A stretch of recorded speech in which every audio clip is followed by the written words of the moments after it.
This dress proves that you don't need a fitted bodice to achieve a beautiful silhouette, all because of one detail that completely changes the look and fit of the dress. And it's not the v-neck or the gathered skirt. In this tutorial, you will learn how to cut and sew this beautiful dress with kimono sleeves, drawstring shoulders, a stretchy smoked waist, and a flowing gathered skirt from start to finish. And if that interests you, definitely watch to the end and let's begin. This is the fabric I used, and this is just how this Ankara was bought. You know, these days Ankara is not up to 6 yards, and even following the crease line that comes with the Ankara, you know that it's not measuring up to the 36 inches we know as 1 yard. It's most times it's just about 33 to 35 inches. But yeah, I'll show you the quantity I used from this whole Ankara. I went ahead to fold my fabric, and then I left a space of about 1 inch, which I'll be needing to create a casing for the drawstring shoulders. Now that line will serve as the shoulder line. From that line, I'll go down first to the bust point, then down to the waistline. I'm measuring from the shoulder to the bust point line, then from the shoulder to the waistline, and then I'm going to roll it out this way, and you see how long I'm making the lines because you will need it like that. So now I'll label it waistline and then bust point line, just so you know exactly what these lines stand for. Now on the shoulder line, I'll first mark the shoulder measurement divided by 2. Then from that point, I'll be adding extra 15 inches because that's how much I want the shoulder to be ruched at the end of the day. Now whatever it is I have here on the shoulder, the whole of what I have here on the shoulder, I'm going to minus just 1 inch from it, yeah, and mark it on this bust point line. I minus 1 inch from the whole of what I have on the shoulder. That's the shoulder measurement plus the sleeve extension, yeah. Minus 1 inch from that and mark it on the bust point line. And connecting it, you see how slanty it looks. Next, I'll be marking about 2.5 here as the neck width. Then for the neck depth, I'm doing 7 inches. 2.5 because I'll still need about half inch to sew later, so that at the end of the day, I'll have 3 inches as my neck width. The next thing I will do now is to mark the hip circumference divided by 4 here on the bust point line. Then from that point, I'll be adding extra 6 inches. You are using your hip if your hip is bigger than your bust, or basically just use the bigger part of your body circumference, divide that by 4, then you add extra 6 inches to it. Mark the same thing on the waistline. Do you understand? And then you're going to connect it, and it is looking straight. And then you go ahead and give it this curve like this. The next thing now is to add allowance for the smoking so that it won't take up all our measurement, yeah. And I'm doing 1.5 here on the side. Then coming to the center, I'll first mark that 1.5, then I will mark 2 inches for the basque. I recommend you do about 3 inches, yeah, so that it will be more pronounced. The basque is minimal anyway, but I recommend you do about 3 inches. So I've connected from the 1.5 I have on the side to the 1.5 plus the 2 inches basque effect I have on the center. Then I'll measure from the shoulder down to our under bust. And what I recommend you do here, if you're following exactly what we have on the thumbnail, is to go down 1 inch or 1.5 from your under bust. Do you understand? From your under bust line, you go down 1.5 or 1 inch, and that will serve as your under bust, and that is where you start smoking from. Do you understand? But here I'm using her exact under bust measurement because that's how I want it. So yeah, later I'll be notching it to indicate that this is where I'll start smoking from. Then measuring what we have from that point to the waistline, I have about 5.5, which in your case you should have nothing more than 4 inches if you want it to give you that same effect we have on the thumbnail. But yeah, I prefer it like this. Next, we are going to be cutting it out like you see me do it here, then notch the allowance for the casing on the shoulder. I placed it on another folded fabric, and I left about half inch on the center back that I'll be using to close it later. Now I'm going to, for this back now, we are maintaining that same 1.5. We extended the waist from here, and you are making it straight to the center back. So that 1.5, you connect it straight like this to the center back, and that is how the back is going to be. Then every other part, you can decide to trace it out like the neckline. You can decide to make it V if that is what you want. But I just did about 2 inches round neck on the back. Then I went ahead to cut it out and notch on that under bust line where our smoking will start from. Now to cut the gathered skirt, you're going to measure the whole of what you have on this waist here. Of course, it's going to be times 2, yeah, because the back pieces is into 2, and even the front, when you open it up, is going to be double of what you measured when it's unfold. So yeah, what you're going to do is to times that by 3 or by 4 so that it will give you a full gathered skirt at the end of the day. Then for the length, what you're going to do is to measure from the shoulder to the waistline of this top part that you already cut out. You're going to minus that from your whole gown length, and that will be the length for the skirt. Whatever it is you have left will be the length for the skirt. So timesing what I measured on the waist into 4 is giving me about 132, and 132 will be the wideness, yeah. Then the length of the skirt is going to be 28. You see the arrow indicating that. So I'm going to cut that out, and then while doing that, I'm going to throw this my rubber thread, elastic thread into water like this so that it won't be cutting when you're working with it, especially if your machine disturbs you when you're smoking. Do this and leave it for about 10 minutes so that it's soaked well, and it will help when you're working with it. I do that for all my thread anyway, and it's been helping. So now after cutting all the pieces we need for the dress, I have the rope. I have 4 pieces of that. Later I'll be joining it to make it 2 pieces so that we have one for each shoulder. Then I have the front pieces which I already cut out my facing. Following the V-neck, you see that the facing is also V-shape. Later, after folding the facing, it won't be getting to the under bust as you see it now.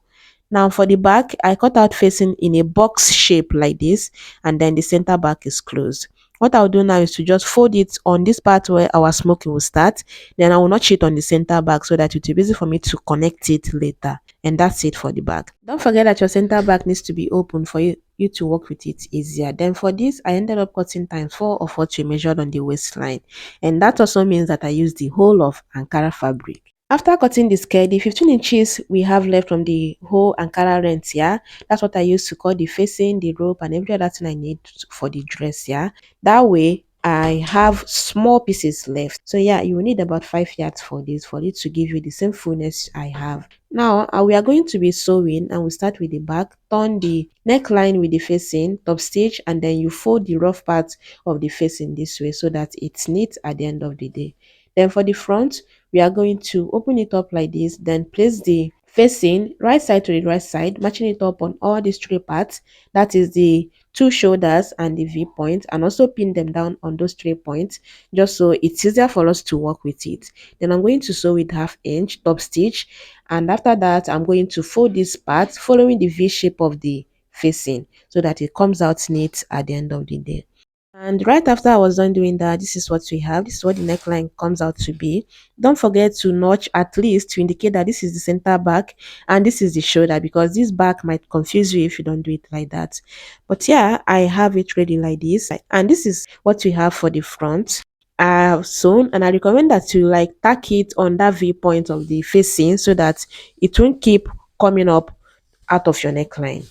Now, the next thing I will do is to extend this line. That is where our smoking will start here. And then you're going to mark the lines you'll be smoking on.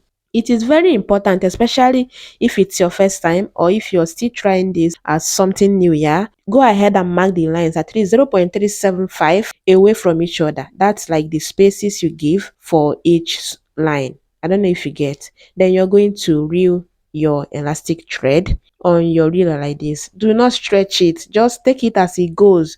Do not stretch it. If you stretch it, it's not going to give you that rubber waist because you already take out the elasticity of the thread. Yeah, English. So you're going to reel manually this way. You're not using your machine, and please do not overcrowd it. Just make it, a little of it goes a long way anyway. I know one will not give you all that you need at the end of the day, but just do not stretch it while reeling.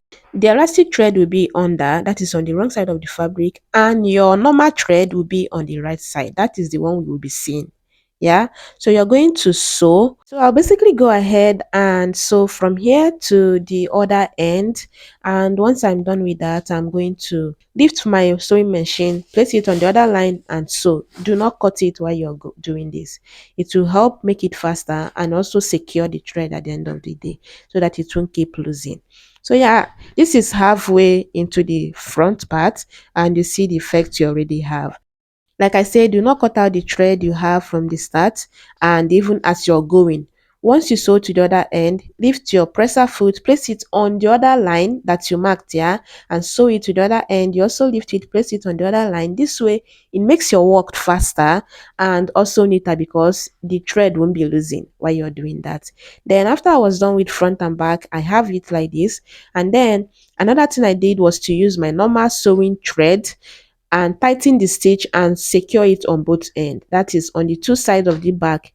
Yeah, that's the side seam and the center back. I did it for each side of the back, and then for the front on the two side seam, I ran a stitch, a very tight stitch to further secure the threading or the elastic thread there so that it won't keep losing. Now, the next thing we'll be doing now is to just go ahead and join the shoulder, match them up this way, pin it down if needs be. Then you're going to sew following that same 1 inch allowance you allocated for the casing of the drawstring on the shoulder. Do you understand? So we are going to repeat the same thing on each side. And before doing that, you're going to be folding this sleeve opening. Just fold them, each of them first, before you go ahead and close the shoulder. You fold first, then you fold again, making it a total of about 0.75 that you use to fold it there. Then after joining the shoulder, you're going to have it like this, and then you're going to fold first and fold again. Yeah, fold first and just place it on the fashion fabric and sew it all the way to the other end. After doing that, you're going to have it like this on the right side and also on the wrong side like this. Now you're going to take your safety pin and then the rope, which I said I ended up making the 4 pieces into 2 pieces and sewn them and iron them neatly like this. Now you're going to secure it like safety pin and the thread this way. Just hook it like this, and then you're going to start inserting it into this casing we have here on the shoulder. Because I'm using one rope here, and because of my facing, I'm starting here on the shoulder. If you didn't use facing for yours, yeah, you're going to start from the sleeve opening, then you take it to the shoulder. Once you come out of the shoulder, you're going to insert it to the other casing, and that way it's faster for you. But because of this is also fast anyway, but because of the facing that I use, I couldn't start from the sleeve opening. So after doing the first one, I'm going to arrange it here on the shoulder now. Arrange it properly so that it won't be twisted there and make it bulky on that shoulder part. So arrange it like this, then you're going to insert it in this other casing like this, and take your time and do it until you get to the other end. I like it like this instead of I like one for each casing and then later you stitch it on the shoulder. I like it like I prefer it like this. So take your time. Once you're done, you're going to have it like this, and then try as much as you can to make them equal here. Like this rope that you're seeing here, just make them equal. And then later, in case you're wondering that this is so small for you to like tie, remember you haven't ruched the shoulder. So do it like this, and you see that you now have excess of that rope. You can tie it as much as you want, and you can also ruche this as much as you want. And yeah, this is the effect we have on that neck part. That's how you're going to repeat it on the other side, and at the end of the day, you're going to have something like this. The next thing we'll be doing now is to go ahead and close it on the side seam, yeah. And because I don't want to weave, I don't have the means to weave as I sew. So what I will do is to go ahead and close it first, wrong side to the wrong side. Just yeah, this exact way you see me placing it. This way it's wrong side of both front and back, facing each other. Then you go ahead and sew with about 0.25 or 0.375. Then after sewing, you're going to trim off the excess allowance you have there. Just basically this rough part or this fraying part of the fabric. Just trim it very close to your stitches or your stitching, the one that you just used to close the side seam. And after you're done, you're going to repeat it on the other side. Yeah, just make sure you trim it very close to that stitch, but do not cut through your thread. Do you understand? I'm going to repeat the same thing on this other side. And then after doing that, this is when you go ahead and close the side seam permanently. This way it comes out very neat. Just take your time and arrange it. Poke out the side seam so that after sewing, it will cover the initial stitch. Do you understand? It will cover the initial closing. And at the end of the day, you're going to have it neat like this, in and out. Yeah, I like this method, yeah, especially for Ankara anyway. I prefer it to, as far as I can do it, I prefer it to weaving because it comes out neater like that. So now what you're going to do is to measure what you have here on the waist, yeah. This is very important because after smoking, of course, it's going to shorten your measurement. So what I have here now is about 54 inches. And what that means is that I'm going to gather this fabric to be that same 54 inches. You can make it extra. At the end of the day, you can still gather, if there's any excess, you still gather it along the way, like as you go. So I'll go ahead and make it 54. And after that, I'm going to be placing this one, this smoked top, on it like this on the skirt. You're going to place it on the skirt, and then you are stretching and sewing. That is why you're placing the top on the skirt, unlike the way we usually do it, placing the skirt on the top. And this one you have to gather first before you now sew, like you now fix it to the top. Do you understand? And after that, you're going to either use your lining to knitting the waistline and further add to the fullness, or better still, you weave it, whichever one you want to do. But do not leave that waistline like that, so that it won't pull out, especially if you're using a fabric that flares a lot like this kind of ankara. So I use lining, and I also gather it to be about 54 inches. I use 1 yard, and I cut that into 2 yards, join them to make it long. Then I gather it to be 54 inches, and then use it to make the waistline like this. Then this is how I finished the center back. It's not rough. And this is the down part, how I finished it. And I already hemmed the down part even before I started doing the gathers. Yeah, I hemmed and ironed it neatly, and every part of this dress came out super neat and beautiful. This came out so well, and I love it. And yeah, that's pretty much how you go about the making of this dress. I hope you found it very helpful. If you did, let me know in the comments, and I'll be seeing you on my next one. Be good. Bye.